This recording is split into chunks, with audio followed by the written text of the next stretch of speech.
ஏன்னா நான் தென் மாவட்டத்தை சேர்ந்தவன். எங்கள் ஊர் பக்கம்லாம் அதிமுகவை பற்றி என்ன பேசிக்கிடுவாங்கன்னா மக்கள் தேவர் கட்சி தான் பேசுவாங்க. அந்த முக்குளத்தோருக்கான கட்சி தான் சொல்லுவான் அவன்.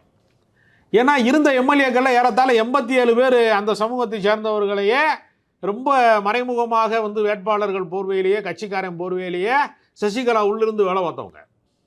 அதனால அவன் அதுக்கு விசுவாசமா இருப்பான். அமைச்சர்கள் ஆமா, அப்ப என்ன பண்ணுவான், தேவர் குருபூஜை அவர்களை தான் வந்து கையில எடுத்து பெரிய விஷயமா மாத்துறாங்க. கலசம் வச்சாங்க, தங்க கவசம் வைத்தார், தங்க கவசம் வைத்தார். அதுக்கான சாவியெல்லாம் ஓபிஎஸ் தான் பொருளாளர்ன்ற அப்புறம் ஓபிஎஸ் வந்து அந்த வாய்ப்பு போனதுக்கு அப்புறமா வெள்ளி கவசம் இவர் வெள்ளி கவசம் போட்டார். மற்ற எல்லா நாளும் வெள்ளி கவசம் இருக்கும். அந்த குரு இந்த அரசியல் இருக்குல்ல, இந்த அரசியலெல்லாம் அதிமுக இழந்திருக்கிறது.